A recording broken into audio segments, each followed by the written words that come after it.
Back. రాముడి పౌరుషాన్ని చవిచూసిన వీరాచలం ఎక్కడ ఉంది? రాముని పాదధూళితో పునీతమైన ఆ ప్రాంతానికి ఎలా వెళ్ళాలి? భద్రాచలం రాముడి ప్రేమకు గుర్తయితే ఈ వీరాచలం చెప్పే కథ ఏంటి? స్పెషల్ ఫోకస్లో చూద్దాం.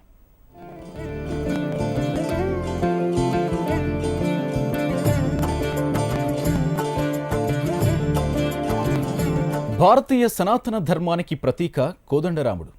దశరథుడికిచ్చిన మాట మేరకు రాముడు సీతా సమేతుడై లక్ష్మణుడు వెంటరాగా గోదావరి నదిని దాటి దక్షిణ దేశం వెళ్ళాడు. 14 ఏళ్లు అరణ్యవాసం చేశాడు. ఇది అందరికీ తెలిసిన కథే. తెలియని ఇంకే కథేంటో మీరు తెలుసుకోవాలి. మాయలేడి మారీచురుణ్ణి శ్రీరాముడు చంపింది ఎక్కడో తెలుసా?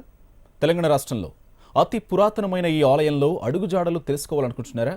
చూడండి ఆసక్తికరమైన పురాణ గాథను మీరు.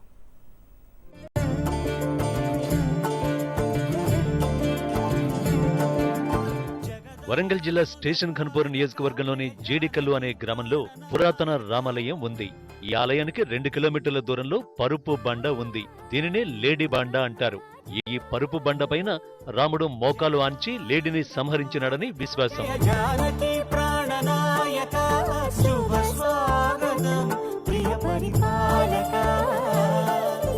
మంగళకరమౌ నీరాక ధర్మానికి వేదిక అవుగాక మా జీవనమే ఇక పావనమౌగాక. అందుకే ఈ పరుపు బండకు లేడీ బండ అని పేరొచ్చింది. దీనిపై లేడీ అడుగులు, నెత్తుటి మరకలు ఇప్పటికీ కనిపిస్తాయి. ఈ లేడీ బండ పైన చిన్న గుంట కూడా ఉంది. ఈ గుంట లోపలి అంచులను పరిశుభ్రమైన గుడ్డతో తుడిచిన గంటలో నీరు ఊరుతుంది.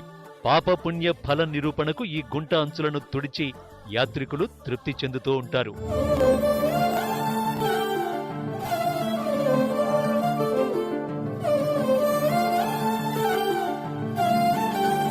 అదే సమయంలో నీళ్ల కోసం శ్రీరాముడు గంగాదేవిని ప్రార్థించి బొటనవేలితో భూమిని నొక్కేసరికి నీటి ఊట వస్తుంది. ఆ నీటితో శ్రీరాముడు సంధ్యావందనం చేసి దాహం కూడా తీర్చుకున్నాడని ప్రతీతి.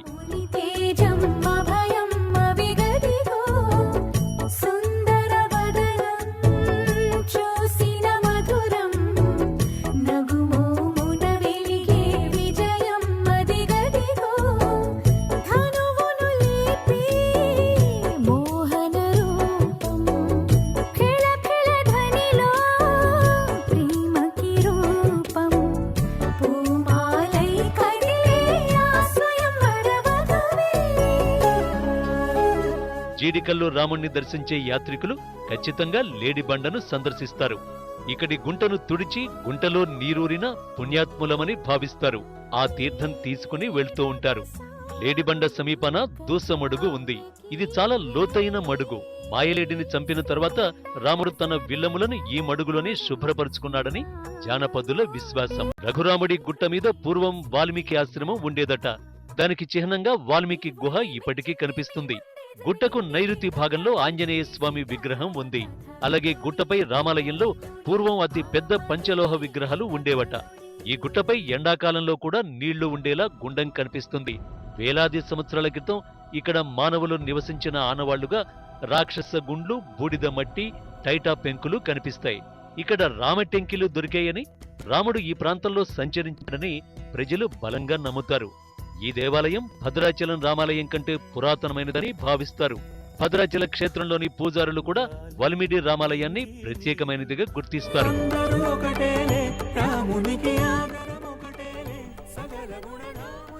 పురాతనమైన జీడికల్లు రామాలయం పుణ్యక్షేత్రానికి సరైన వస్తువులు లేవు. రోడ్డు మార్గము సరిగా లేదు. ఈ దేవాలయం కింద ఎకరాల్లో ఇనాం భూములున్నా పట్టించుకునే పరిస్థితి లేదు.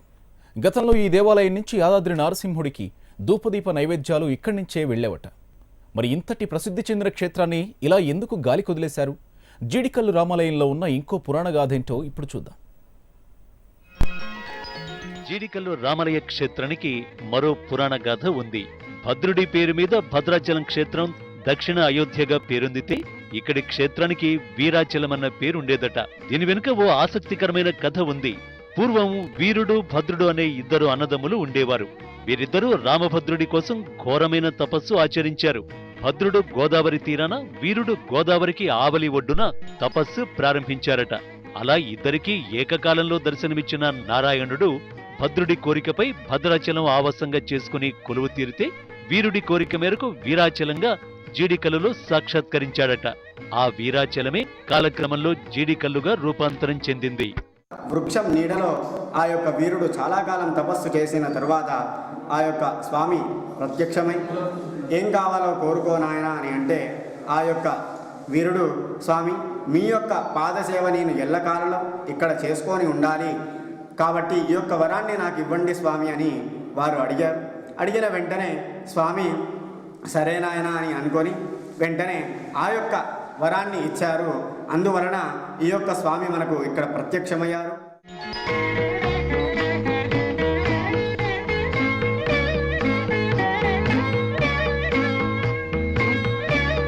రెండు ప్రాంతాల్లో ఏకకాలంలో దర్శనమిచ్చిన నారాయణుడు భద్రాచలంపై రామచంద్రుడిగా కొలువు తీరి దాన్ని దక్షిణ అయోధ్యగా మారిస్తే జీడికల్లుగా మారిన వీరాచలం మాత్రం నిరాదరణకు గురైంది.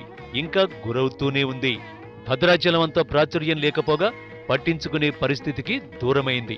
గతంలో యాదాద్రి నారసింహుడికి జీడికల్లు రామభద్రుడు అప్పుగా కూడా కొంత నిధులిచ్చాడని చెప్పుకుంటారు. యాదాద్రి నారసింహుడికి ధూపదీప నైవేద్యాలకు ఇక్కడి నుంచే నిధులు తీసుకెళ్లేవారట. అలాంటి క్షేత్రాన్ని నిరాధారంగా వదిలేశారని, పురాతన దేవాలయాన్ని గాలికి వదిలేశారని గ్రామస్తులు ఆవేదన వ్యక్తం చేస్తున్నారు.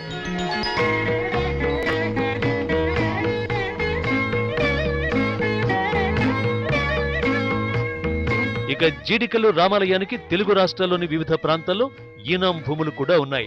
గుంటూరు జిల్లా ఒట్టిచెరువు మండలం కొర్నపాడు గ్రామంలో 12 ఎకరాలు, జీడికల్లులో 50 ఎకరాలు, గుమ్మడివెల్లి గ్రామంలో 35 ఎకరాల భూమి, అలాగే జీడిగంటి రామచంద్రుడి పేరిట భూములు ఉన్నాయని సర్కారు లెక్కలు చెబుతున్నాయి. వీటి నుంచి వస్తున్న ఆదాయంతో దేవాలయాన్ని అభివృద్ధి చేస్తున్నా అంతగా కనిపించట్లేదని గ్రామస్తులు అంటున్నారు. అంతా 10,000 చిల్లర కూడా సంవత్సరానికి ఇక్కడ ఇవ్వడం జరిగింది. మరియు ఈ టెంపుల్కు భూములు కూడా మనకు గుంటూరు జిల్లాలో ఉన్నాయి. ఇక్కడ కూడా కనీసం ఇక్కడ ఒక 200 ఎకరాల దాకా లోకల్ ల్యాండ్ కూడా దేవస్థానం భూములు ఉన్నాయి. ఈ టెంపుల్ను ఎవరు పట్టించుకోకపోవడం వల్ల కొద్దిగా ఇబ్బందులు అయితే. ఇదే కాకుండా జీడికల్లు గ్రామానికి సరైన రోడ్డు సౌకర్యం కూడా లేదంటున్నారు గ్రామస్తులు. శ్రీరామనవమికి భద్రాచలమంత ఘనంగా కళ్యాణం జరగకుండా ఎంతో కొంత వేడుకగా జరిగే ఉత్సవానికి హాజరయ్యేందుకు భక్తులు నానా అవస్థలు పడుతున్నారని వాపోతున్నారు.